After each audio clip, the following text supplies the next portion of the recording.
Posted the wrong slides. I just took down the duplicate for the website and then posted the correct slides for the website content that we're going to go over today. So the plan for today is to basically discuss a little bit about the chemistry of the drugs that are used to treat HIV infection. When HIV first came on the radar back in the 80s, we thought that we could treat it with just monotherapy, one drug. And the first drug that came out was a drug called Retrovir or Zidovudine or AZT, which was a failed chemotherapy drug. It reduced viral load initially, but patients always started to rebound and have an increase then in the viral load despite the therapy. And that's when the whole concept of resistance started to emerge. And then other drugs came into the treatment regimens once scientists learned more and more about the HIV life cycle. The identification of the protease enzyme was huge. And the introduction of the protease inhibitors that were given then in combination with Retrovir or Zidovudine, if you will, actually did better. Patients had a decrease in viral load and they sustained that suppression of viral load longer. But those initial protease inhibitors were fraught with, unfortunately, a lot of adverse effects. And then the combination therapy is really what started to make a big difference in the lives of patients that have HIV. And when I say combination therapy, it's when you start to add on not one, but two reverse transcriptase inhibitors in addition to a protease inhibitor. And all of a sudden, these patients that have HIV are taking 3 prescriptions, but it's not just one pill once a day. They're taking anywhere from 1 to 3 capsules or tablets 1 to 3 times a day. So the pill burden for individuals who acquired HIV back in the early 90s was enormous. And the pill burden alone was enough to decrease compliance. And as you'll learn more on Wednesday, as your compliance decreases, you have treatment failures, you have resistance, and then you have rising viral loads. So I can tell you right now, the best thing that has ever happened with regard to the treatment of HIV is the single dose formulations, where you have the equivalent of 3 drugs in 1 tablet that they're only basically taking once a day. And that, my friends, the advances in the drugs combined with the advances and then the drug delivery has really relegated HIV to a chronic disease rather than a death sentence that it might have been back in the late 80s. So how do we accomplish viral suppression, and what do we do with regard to, why is this doing this? By the time I get done with this, it's going to look like a murder scene.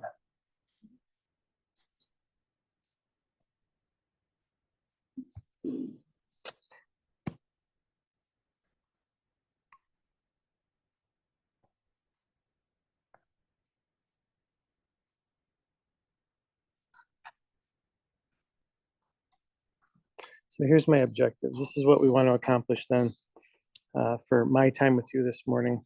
I'm not going to go over in detail the life cycle we did that last week, but I will point out various aspects of the life cycle that lend to the identification of targets that create then opportunities for interrupting the virus life cycle.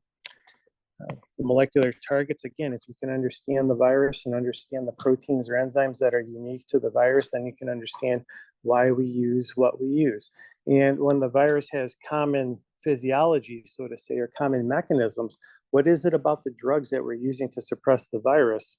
What's unique about those drugs that then don't inhibit analogous proteins or enzymes in our bodies? So remember, structure leads to function, chemical mechanism of action, and so on. So that's there if you're interested. This is an older video, but it breaks it down step by step, and it's kind of interesting.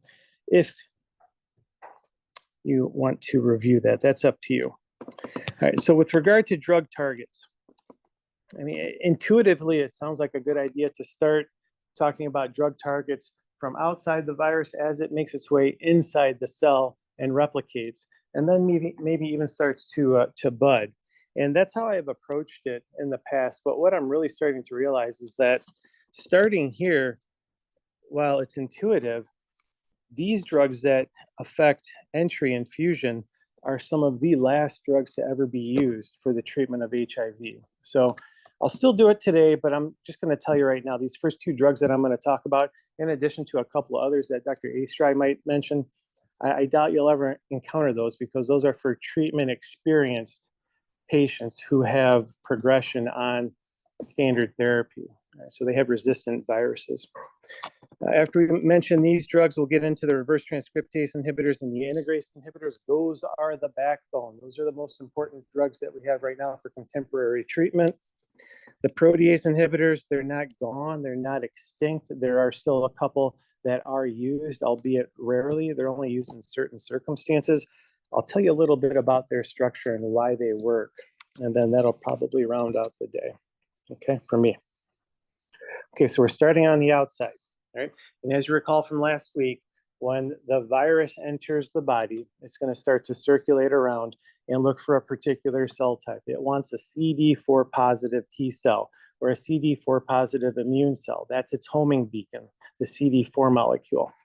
As it's floating around and it finds a CD4 molecule, it's going to grab onto that CD4 molecule and undergo a conformational change. What protein binds to CD4 on the immune cells that HIV expresses? Remember, that's GP120, glycoprotein 120. Glycoprotein 120 binds to CD4, and when that interaction occurs, we have a conformational change that reveals an additional binding site on GP120. That additional binding site on that glycoprotein wants to then interact with a chemokine receptor, CCR5 or CXCR4. Right? So these are G protein coupled receptors that bind chemokines. Remember this concept of tropism that I made mention of last week. Most of the viruses tend to be what we call R5 tropic. That means that they have a predilection for seeking out CCR5 as the virus's co-receptor. However, there are some out there that are X4 tropic as well, okay? So tropism ends up being important. Tropism typically doesn't change or evolve over the course of someone's infection, provided that the initial virus that they were infected with has an R5 or an X4 tropism. You know, once you have that, it typically stays put, although there can be some changing over time if mutations occur. When a patient is newly diagnosed with HIV, they may choose to do something called a tropism assay to figure out if it's an R5 virus or an X4 virus, because that could influence your treatment decisions down the road if a certain drug is needed. And so the rationale behind blocking CCR5 or CXCR4, if we can identify a small molecule that will sit on that G protein coupled receptor and prevent then the interaction between the CCR5 receptor and GP120, then we might prevent HIV from adequately binding to and then fusing with the host cell.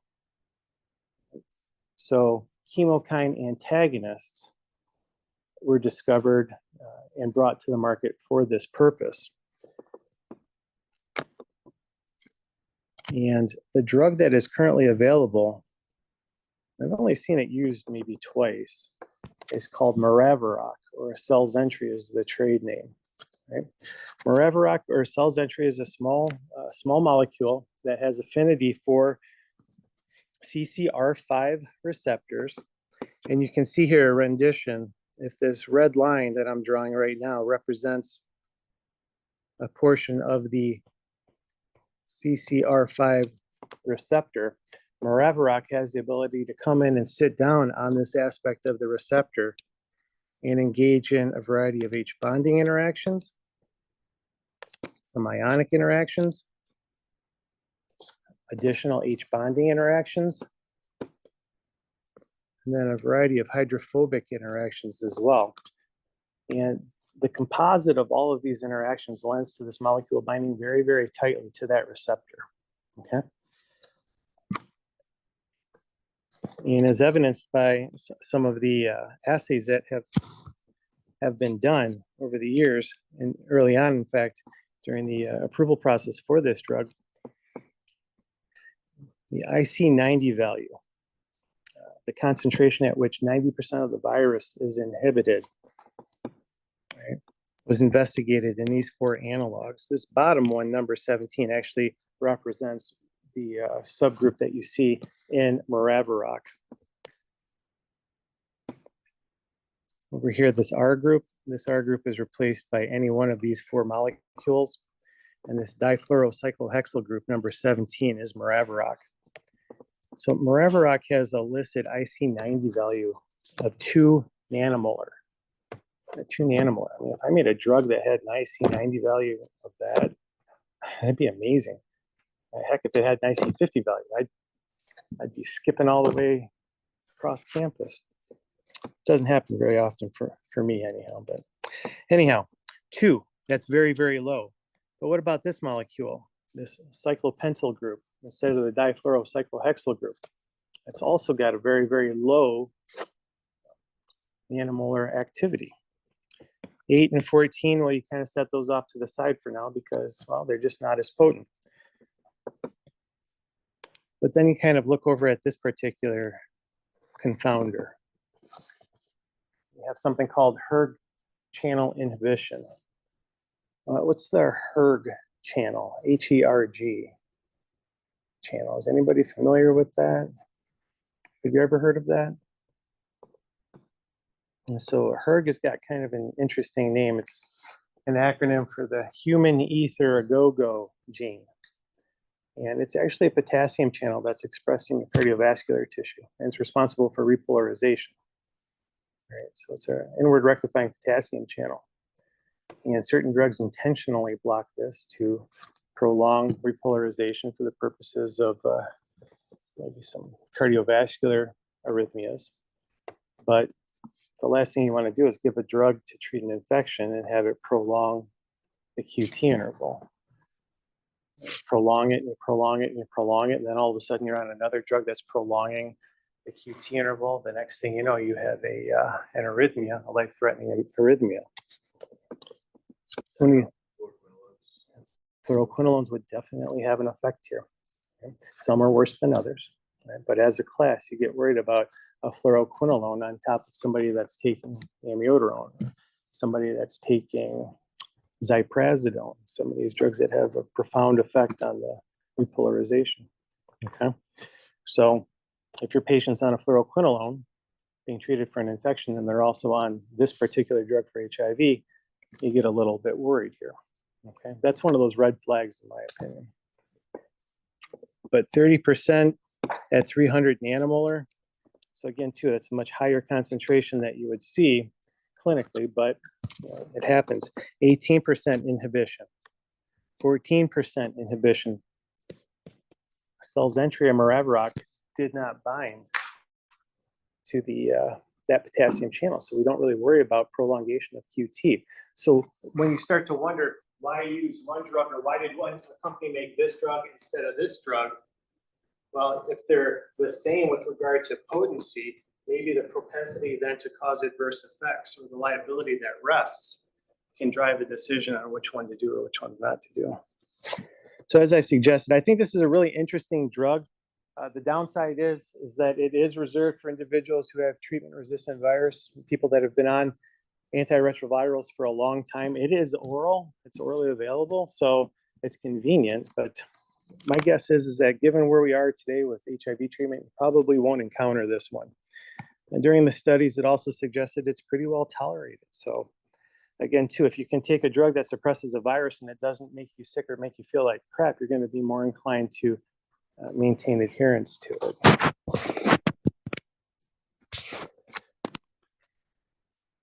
Come on. I love iPads. Jeez. There we go. So attachment, and what comes after attachment? Fusion. So again, attachment is mediated by GP120 binding to CD4 and then CCR5 or CXCR4.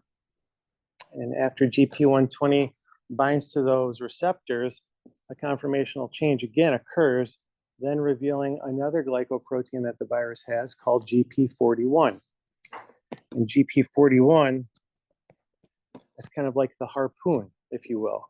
Okay, so GP41 gets revealed, it basically unravels, and it's sinking into the host cell membrane to bring the virion and the cell membrane of the host in close contact so that they can merge and so that the constituents of the virion can get dumped into the cytosol.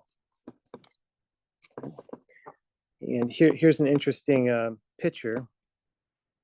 Again, to GP120 binding to CD4 and then subsequently binding to the chemokine receptors. And then after that, what you get is an unraveling of GP41. And GP41 is literally sinking down into the cell membrane of the host. It's going to bring it back up. And then the virus and the cell are going to merge. So how can we interfere with that? What would be a reasonable strategy to try and interfere with GP41 going down, grabbing, and then pulling back up, essentially like doing a curl? Well, when they looked at the structure of GP41 in detail, and they identified the sequence of GP41, they found that it's got something called heptad repeats. All right, so there's a series of 7 amino acids that repeat over and over and over. And these heptad repeats have the ability to sort of bind with each other when it curls back up. So they come undone after some conformational change occurs, but then they have the ability to come back up and sort of, I don't want to say it's like DNA and, you know, being complementary, but it's equivalent to that. So if you can come up with a way to try and figure out how to interfere with that complementary interaction between these heptad repeats in GP41, you might prevent the virus from merging actually with the host cell. And that's where this drug enfuvirtide or Fusion comes into play. When you look at the structure of this molecule, it's a relatively long peptide, 36 amino acids. Its N-terminus and C-terminus are protected. And this drug has the ability, after administration, to bind in between those heptad repeats and prevent the virus from actually coming back up on itself. So you could think of it as sort of like a roadblock. It's going to try and curl back up, but it can't. It can't. It wants to try and it can't because the drug is sitting there blocking its ability to fold back on itself. So Fusion, or enfuvirtide, is basically a fusion inhibitor that interferes with the function of viral GP41. And in this cartoon on the right here, you can see these heptad repeats have an ability to bind and interact.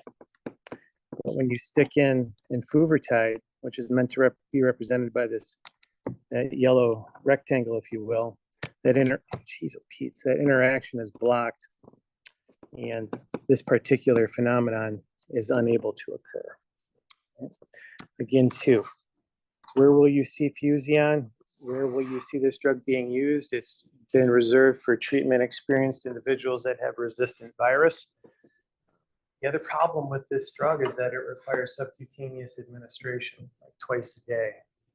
So it's hard to get people to take pills twice a day. Getting them to solubilize a vial and then draw it up and then inject it twice a day is equally difficult. So I think this is probably one of the major reasons why you won't see this drug out in your practice, unless you work in an HIV specialty pharmacy or a specialty clinic. Then you might encounter it on occasion. Yep. There are a couple other drugs that I'm really not going to take your time talking about. Lenacapavir is a capsid inhibitor.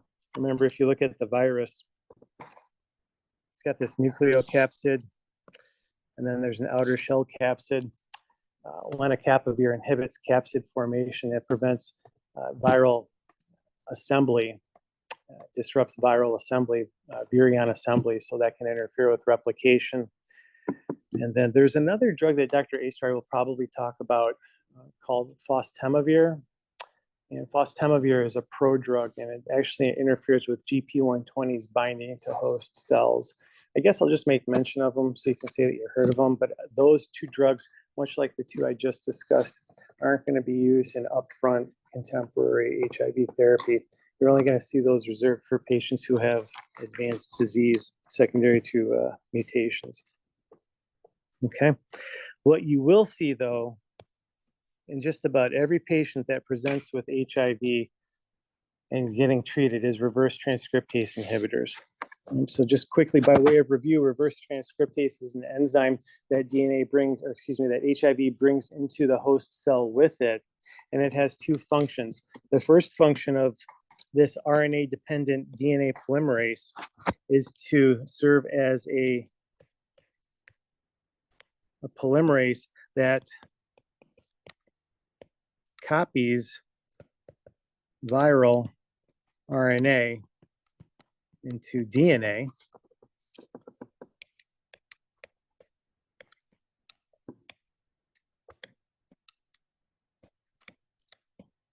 And then it has this RNA ACE activity.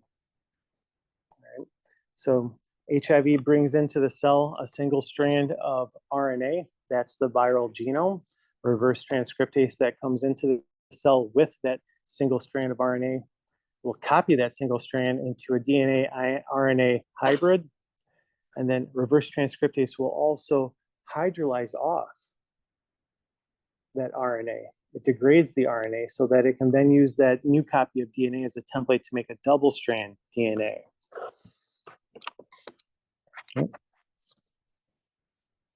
So it's reasonable to think then, if you can identify molecules that inhibit this enzyme, if you stop the function of this enzyme, then the virus can't replicate its genome. And if the virus can't replicate its genome, you won't have integration, then you won't have subsequent viral DNA expression, and you won't have new virus formation and budding. Right? So this is a big target for the treatment of HIV. And how do we do that? Well, we have two approaches for inhibiting reverse transcriptase. The first one ends up being with the use of what we refer to as nucleoside or nucleotide reverse transcriptase inhibitors. So these are molecules that mimic DNA bases, and these DNA bases have been decorated with a sugar mimetic.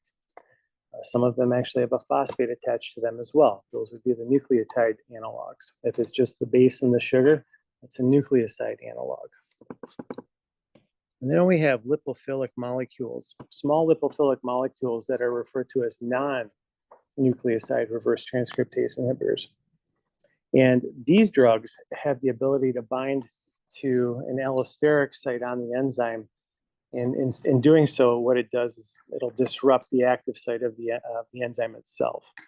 So you've got a little piece of grease that will bind to reverse transcriptase, and in doing so, it causes the enzyme to change conformation, disrupting the active site and preventing then polymerization. So these nucleoside reverse transcriptase inhibitors, we didn't get a chance to talk about acyclovir much this semester, but the drug itself, when it gets administered after orally, it's a prodrug. It has to get phosphorylated a couple times into a di or a triphosphate form in order to serve as a substrate for reverse transcriptase. So these drugs have the ability to competitively inhibit viral reverse transcriptase. And then they also engage in a very important event called chain termination. Chain termination.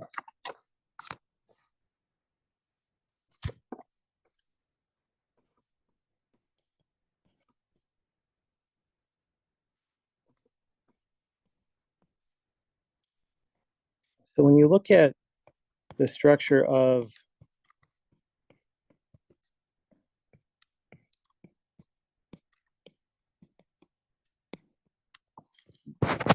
deoxyribose attached to a phosphate, and then perhaps attached to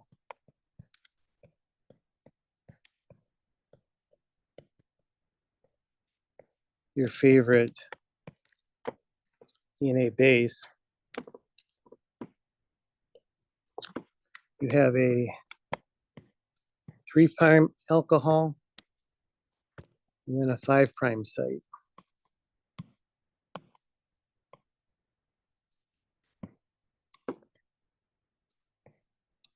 And the 5' site on the deoxyribose is important because that's where the phosphates get added to during DNA replication. Okay. And the relevance or importance of the 3' alcohol is in chain elongation. Okay. So every subsequent base that's going to get attached at the 3' position requires a 3' alcohol as the hook, because the 3' alcohol is what's attacking then the triphosphate nucleotide. Right? So again, can't emphasize enough, this 3' alcohol is required for any chain elongation to occur in viral DNA or in your DNA. And knowing this tells us that if we just omit that 3' position altogether, or if we incorporate something else at that 3' position, what we might be able to do is to trick the virus into using that molecule, that false substrate, as a substrate for viral DNA synthesis. And if we can trick it to do that, then that analog without the alcohol at the 3' position might get incorporated into the viral DNA. And if that analog gets incorporated into the DNA and there's no 3' alcohol, it has nothing else to do with regard to elongation. Elongation stops. So we refer to that as chain termination. And the prototypical drug in this class is referred to as azithromycin, AZT, or zidovudine, what have you. And as you can see here on the bottom right, it's thymine. You add on a deoxyribose, that's deoxythymidine. And then rather than an alcohol at the 3' position, we have something called an azide. So this is referred to as 3-azitothymidine or azitothymidine.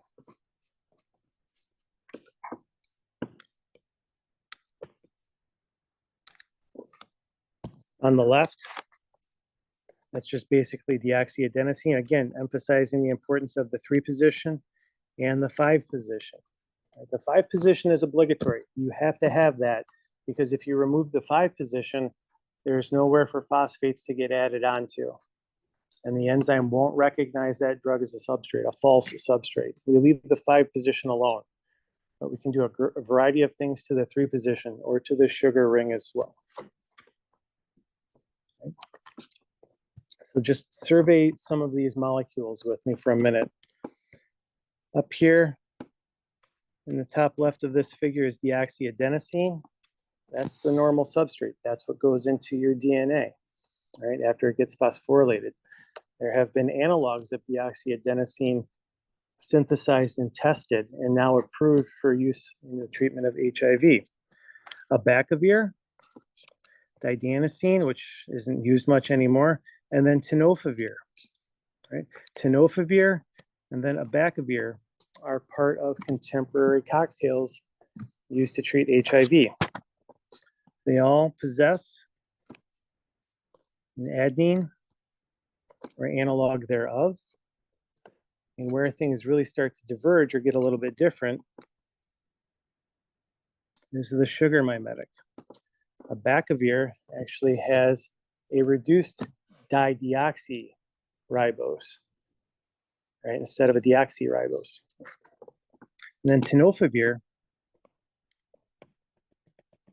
actually has an acyclic sugar analog, much like you see with acyclovir. And tenofovir actually has a phosphate already incorporated into its structure. So it's technically a diester nucleotide analog. And then the guanosine derivatives. And you can see elements of both abacavir and didanosine. Didanosine is actually an inosine derivative, which is a metabolite of adenine, so we won't worry about that too much. Deoxycytidine and then deoxythymidine. Deoxycytidine derivatives include emtricitabine and then lamivudine. Zalcitabine or HIVID's been around a long time, and I don't even think that's incorporated in the guidelines, so we're not going to worry about that one so much. But you will hear about emtricitabine. You will hear about lamivudine. Right? And both of these drugs represent then cytosine, or they're cytosine analogs. And then lastly, the thymidine analogs, stabudine and then zidovudine. Stabudine, being a much older reverse transcriptase inhibitor, is fraught with a lot of adverse effects, a lot of mitochondrial toxicities, which precludes its use these days. So it's a drug of historical interest. And then retrovir or zidovudine, AZT, again, too, much older, a lot of toxicities associated with it. But the interesting thing and the important thing about AZT is it's still the only nucleoside reverse transcriptase inhibitor that's available in a parenteral form.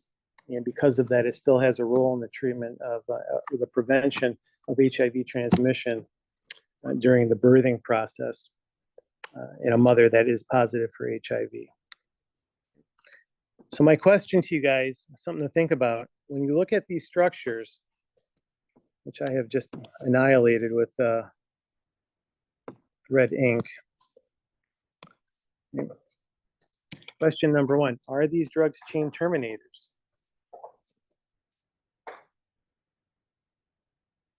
And the answer is yes. And you know that because none of those drugs have an alcohol at the 3 position, right?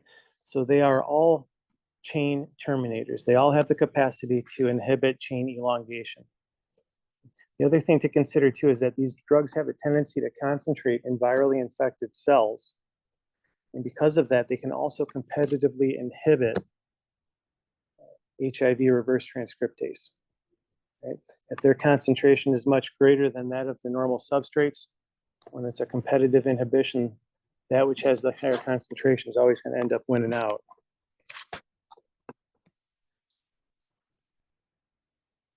DNA polymerase alpha and beta are responsible for synthesizing your DNA. And DNA alpha, DNA beta polymerase, these polymerase enzymes carry with them a high degree of fidelity. So they do a lot of proofreading and they correct their mistakes. And as such, the ability of your polymerase enzymes to incorporate one of these drugs into your DNA is very, very, very low.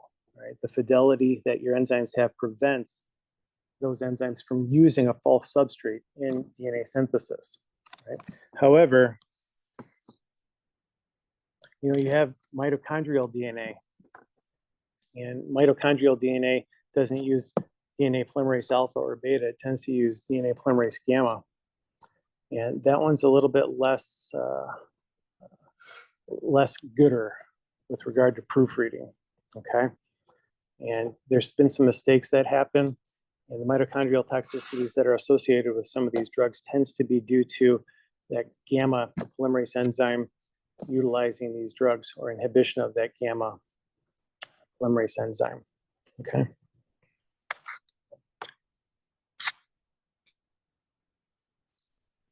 And as I suggested too, these drugs have to get activated by cellular kinases. So here's an example.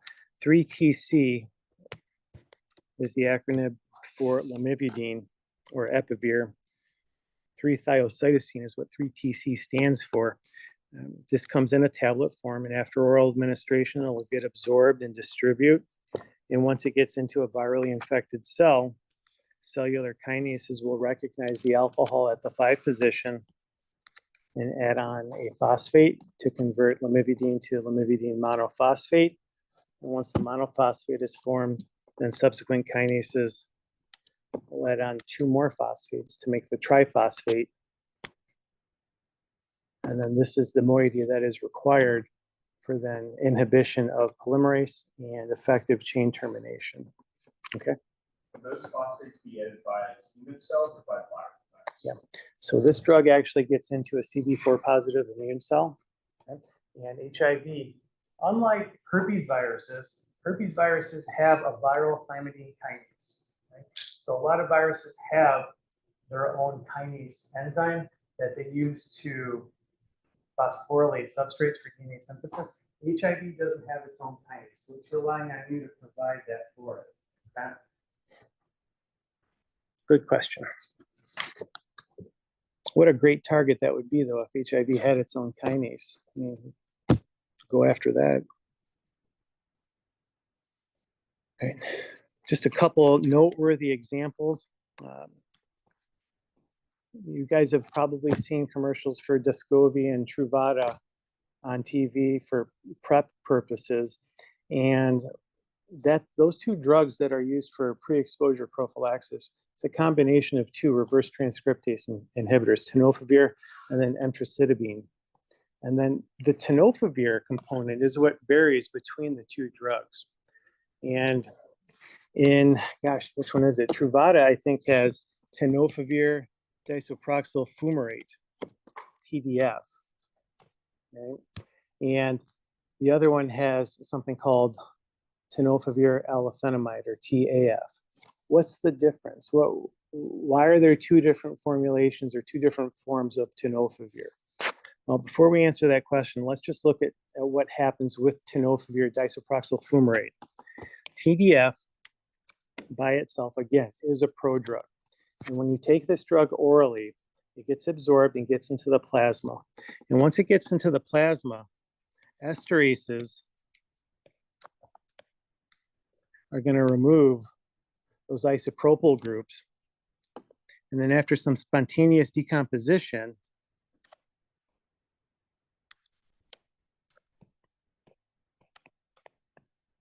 in the plasma, at relatively high concentrations because of the dose, you're going to have tenofovir.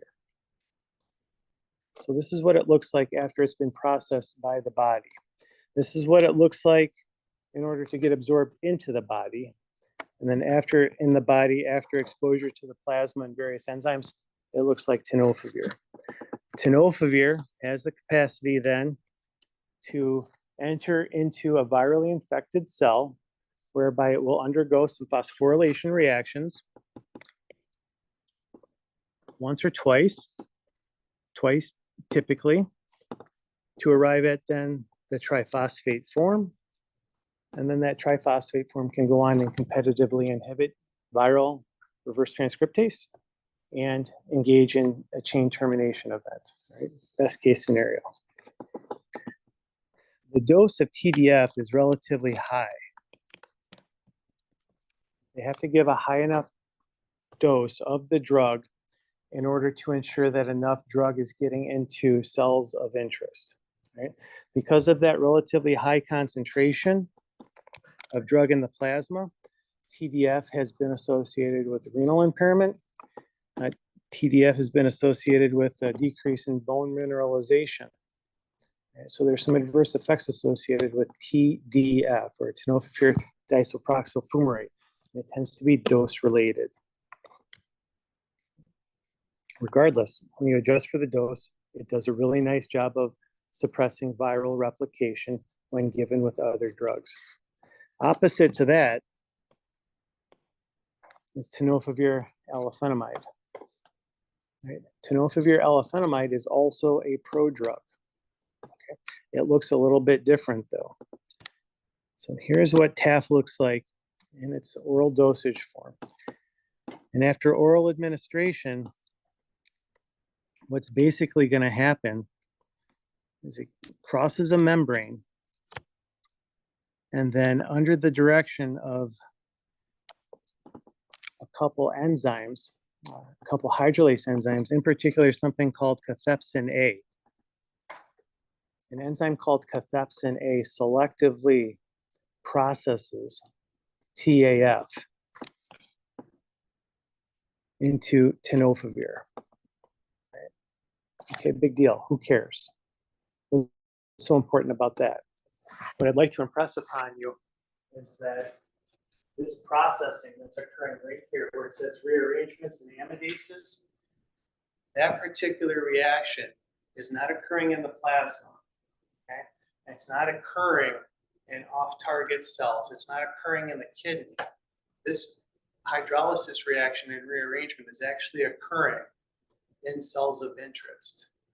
So your peripheral mononuclear white blood cells, your CD4 positive cells in particular, express that cathepsin A enzyme, which initiates the hydrolysis reaction and then the subsequent rearrangement. So we're actually activating the drug in the exact cells where we want it to be. And what's the consequence there? The consequence is that you can get away with giving a significantly lower concentration of drug. Go from a couple 100 milligrams a day in TDF to like 25 milligrams a day with TAF. Because of that, it's tolerated much better. The incidence of renal impairment is significantly lower. The risk of bone demineralization due to phosphate imbalances is significantly lower.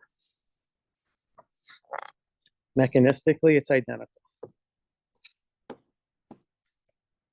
Okay. TDF versus TAF. Efficacy-wise, equivalent. Tolerability, that's where things change a little bit, okay? Are there other reverse transcriptase inhibitors? Yes, there are. Again, abacavir paired with lamivudine, it could be used. Mechanistically, does the same thing, but all of these drugs have their unique adverse effect profile. Right? And we'll talk more about adverse effects when we get into therapy on Wednesday. Right.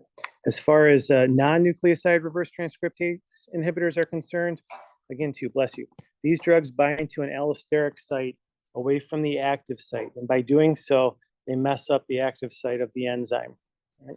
So we exploit this lipophilic pocket that exists on the enzyme, and we have these lipophilic molecules that just love binding in there, provided there aren't any mutations.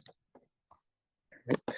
So if you can imagine this figure as a ribbon representation of reverse transcriptase, and then you have this portion of the molecule or the enzyme that we blow up, what you really have here is a lipophilic pocket, and then a drug like efavirenz just kind of slipping into that lipophilic pocket, causing reverse transcriptase to just get out of whack enough to disrupt the active site so that it can't process polymerization reactions. These drugs were a big deal years and years ago. The problem with these drugs is that they have what we refer to as a very, very low barrier to resistance. Okay? I want you just to listen to this really quick. A low barrier to resistance versus a high barrier to resistance. When I say low barrier of resistance, what I'm really suggesting is that if the virus has sustained one mutation in this particular reverse transcriptase enzyme, that one mutation might be adequate enough to render these drugs in this class inactive. So one mutation is all it takes to render the class useless. As such, these have a low barrier to resistance. And because of that, these drugs aren't used in a lot of initial therapies for HIV. Okay. And doravavine, this one on the bottom right, is the one that probably still retains the best efficacy today. I don't know if they're really making a lot more of these or not, just due to that low barrier to resistance.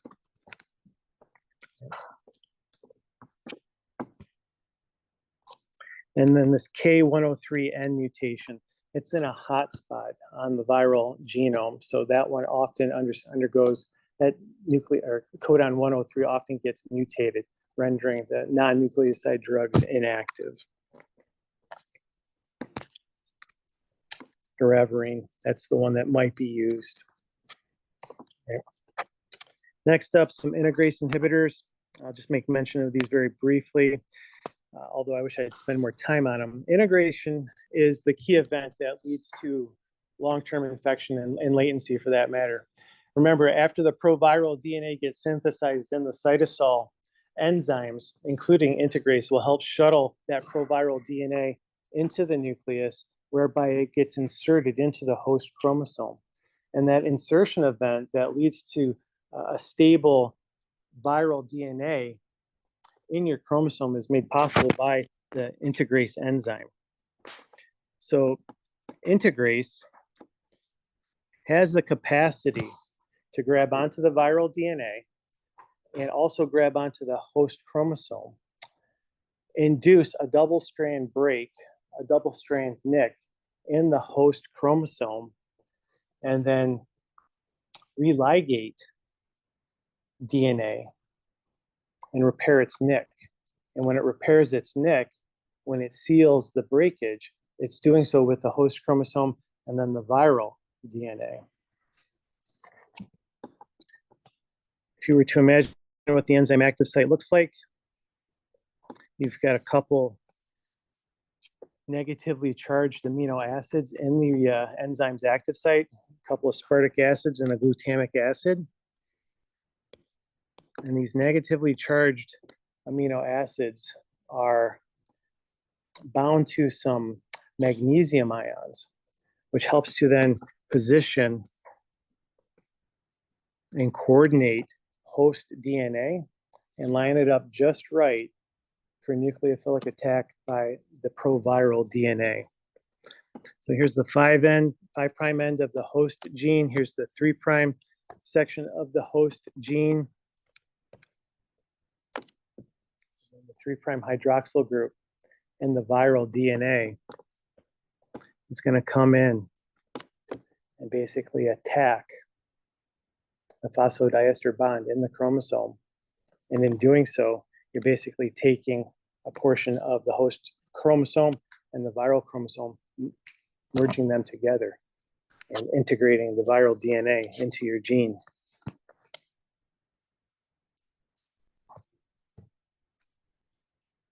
So how can we prevent that? What can we do to prevent this integration event? And a while back, there was a series of diketo acid derivatives that were discovered that were found to chelate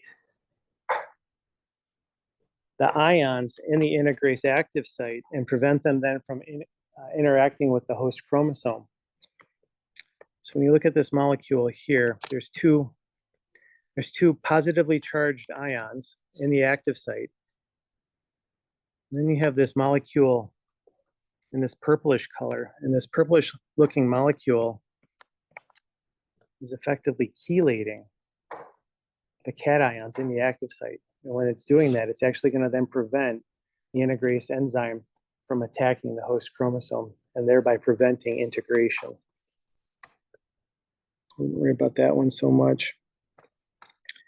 There are several of these on the market: elvitegravir, dolutegravir, raltegravir, and then bictegravir. Bictegravir is a big one. This is part of a 3-drug combination tablet called Biktarvy, which is essentially the preferred starting drug therapy for people with newly diagnosed HIV. And they all have this diketo acid moiety, which lends to chelation of the magnesium ions in the enzyme active site. Okay. All right. The nice thing about the integrase inhibitors is that these drugs, you guys, have a very, very high barrier to resistance. Right? One amino acid mutation in a gene for reverse transcriptase can render the non-nucleoside drugs inactive. When you have integrase inhibitor resistance, you're talking about the accumulation of multiple mutations in the gene. All right. Since it has this high barrier to resistance, that's why a drug like Biktarvy is used up front in patients with newly diagnosed HIV while you wait for resistance reports to come. All right. You're talking about numerous mutations across the length of the enzyme in order to culminate in resistance. So the last thing that I was going to make a mention of are the protease inhibitors. And the protease inhibitors, again, this was a big deal back in the mid-90s. Sequinavir or Inverase was the first one to come out by Roche, and then a bunch of them followed suit. These drugs have a keen ability to inhibit HIV's dimeric aspartyl protease. So the protease enzyme that HIV makes has two aspartic acid residues that help then catalyze or facilitate a hydrolysis reaction, cutting apart the one long polyprotein that HIV makes. And so if we inhibit HIV protease, we can prevent that one long polyprotein from getting cleaved into its individual structural elements and functional elements. And when you look at the basis then of the inhibitors, they all have something called a hydroxyethylene scaffold, which is essentially non-hydrolyzable. Atazanavir and then darunavir are two examples of the protease inhibitors that are still used today in special circumstances. And when you look at the structure of the inhibitor,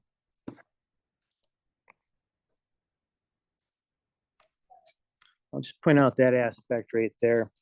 This alcohol attached to that methylene carbon, that's an sp3 hybridized carbon that the alcohol is attached to. And it's a non-hydrolyzable carbon. Okay, if it was an sp2 hybridized carbonyl group, like you see in an amide bond, you can add an equivalent of water across that sp2 hybridized carbon, and that's how you chop proteins up. But when you reduce it to an sp3 hybridized alcohol coming off the carbon, there is no hydrolytic reaction occurring. This is very similar to what you had described for you back in cardio with the ACE inhibitors. Okay, so you have an sp3 hybridized carbon replacing an sp2 hybridized carbonyl group. That's the basis then for their inhibition. And then the enzyme itself has a particular recognition pattern that it looks for. In fact, it looks for phenylalanine or tyrosine residues upstream of a proline residue.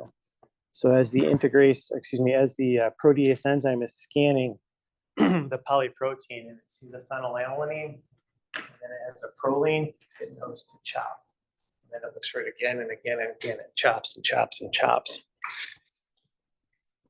Here's that sp2 hybridized carbonyl group that has been subsequently replaced with an sp3 hybridized alcohol. Okay. And like the integrase inhibitors, the protease inhibitors have a high barrier to resistance. So it takes multiple mutations in this enzyme for them to be resistant. The problem is that they're fraught with a lot of adverse effects and a lot of drug interactions as well. Okay. When we talk more on Wednesday, we'll talk about pharmacokinetic enhancers and the use of ritonavir and then cobicistat to boost the concentration of the inhibitors. Okay. All right, that's all I have. I'll give you kind of like a guide on what I want you to focus in on chemistry-wise for the final and the HIV drugs. Okay, I know nobody's going to ask you about the structure of this drug or that drug out on rotations, but I do think that if you can understand why a reverse transcriptase inhibitor engages in chain termination, it helps better understand the overall approach to therapy. All right, and that's all I have.